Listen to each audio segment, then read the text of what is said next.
people, welcome to United View. Welcome to the road trip for our game at the Tottenham Hotspur Stadium against Spurs tonight. Big game, man. This is the chance to cement top four. It's the chance to kill it off. It's the chance to say, you know what? We have had a good season. We would all but secure top four status, I think, by beating Spurs today. It's a weird game. Spurs just sacked the manager. Ryan Mason interim. Players have reimbursed their fans for their shit show against Newcastle, 6-1 set-ins. You know, there's going to be flipping protests before the game. It is a toxic place, and I mean toxic for them. It's a very, very toxic place to go. A toxic place for them to play in their own backyard. It's really, really tough. But you know what we're like on the road, and new interim manager bounce, or he's not even new. He's done it before. It's actually shocking. Spurs are shit. Spurs are awful, right? But the problem that we've got is that when the pressure goes off a little bit and you're down in the doldrums, I think the atmosphere is actually going to be quite good. I think it's going to be quite big in the first sort of 15 minutes of that game. Obviously, it depends on what we do in the first 15, 20 minutes of that game, but we've got to start well.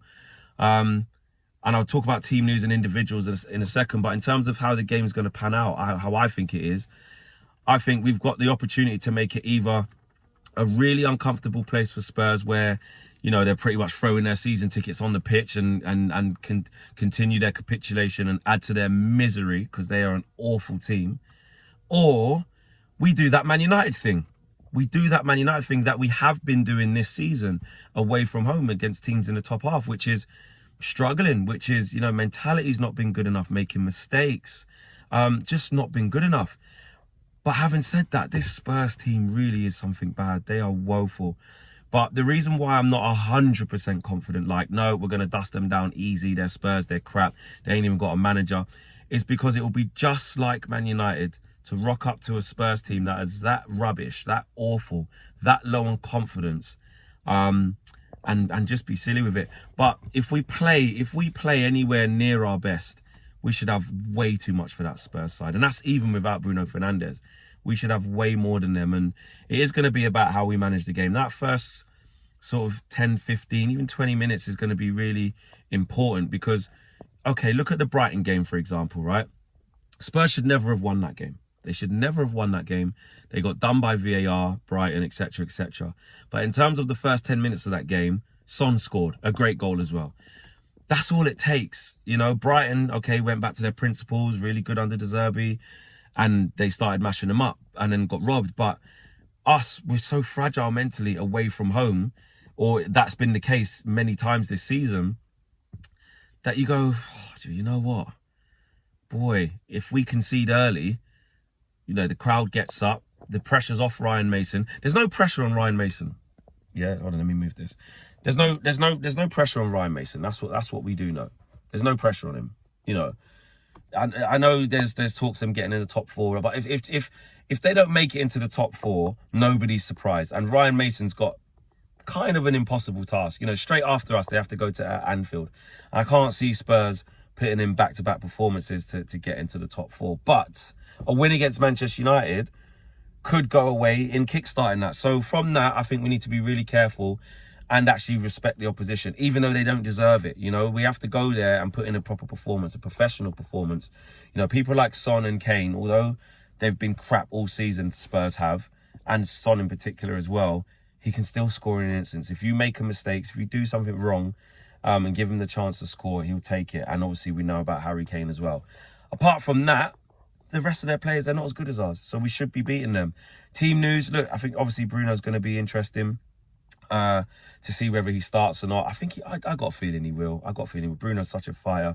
It's got to be something really bad to make Bruno not play. The guy's never injured. So the fact that Eric Ten Hag didn't rule him out properly and said he was going to train and see how he reacted to that, see how he got on, I think there's a positive sign. It's not definite though, because you don't know how Bruno has reacted to that training, so we'll have to wait and see. Does Eric Ten Hag dream of going back to Harry Maguire and Lindelof? I can't see it. After how well we defended as a back five. Actually, I'm going to include Dalot in that. Obviously, we're all going to include Wan-Bissaka in that. But Lindelof and Shaw as a partnership, you can't bring Harry Maguire into that big game away from home. You know, Harry Kane's going to have to play. Will play. You know, you got Son running in off the other side, off the left-hand side, so you want Wan-Bissaka there that he can't move. Dalot was really good again against Brighton. Found his feet. You'd think he'd continue at left back. We kept a clean sheet against one of the good teams, one of the really good teams in his league. In Brighton, you know, a really good football inside, and we kept the clean sheet, and we kept it well. It wasn't backed against the wall. It was really good defending, proactive defending. You know, Harry Kane likes to drop off the front an awful lot. Think of Harry Kane doing that against us, and Luke Shaw following him right in, making sure he can't turn, make sure he can't do nothing. Luke Shaw's ready for Harry Kane. He's ready to lock him up, you know, and that's who needs to play this game. Luke Shaw, 100%. So I think we should go with the exact same back four, to be honest with you. I don't think we should change that. Midfield, again, if Bruno's fit, obviously he plays. We'll go with the same again. There could be some calls for Fred, though. There could be some calls for Fred. If Bruno's not out, I know the obvious one is Sabitzer. But actually, in terms of making sure we start properly, energy around the pitch, getting about, I wouldn't mind seeing Fred today. Eriksen's been okay, but not his best. Obviously, coming back from a long-term injury since January, trying to find his feet. He was superb against against Nottingham Forest. But that game was different. They let us have the ball a lot. There was a lot of space. And actually, if you look at Spurs, again, like I said, what they're used to is letting teams have the ball. They play on the back foot. They let teams have it. They let teams knock it about. They let teams get comfortable.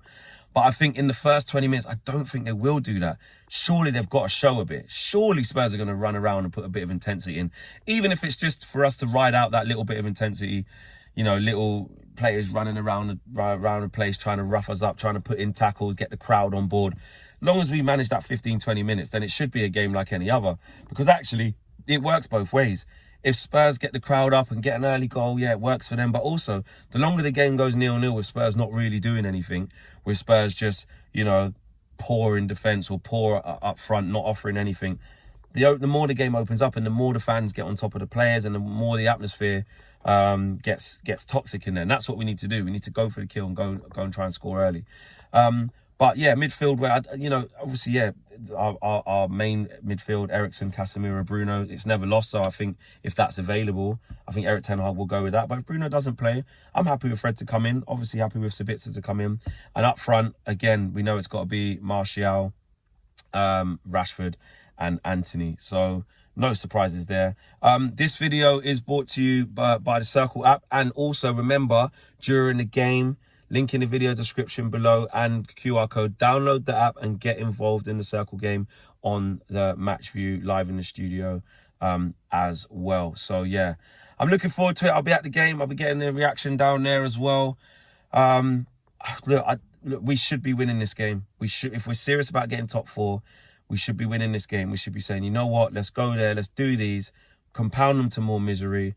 9 points clear of them with 2 games in hand. That's the scenario we want to be in, and then roll on Aston Villa on the weekend, which is going to be an even tougher game than this. So, but I have got a little bit of worry. I'm not going to lie to you in terms of our mentality away from home. If we concede early and mess up, then there's problems. But I think Luke Shaw coming in, if he does, which he has to, surely he's got to play, excuse the pun, we should be all right. We really should be all right. So I'm going to predict a narrow win, but just get it done, Man United, please. Smash a like on the video, subscribe to United View if you haven't done so already, and I'll see you at the game. Peace.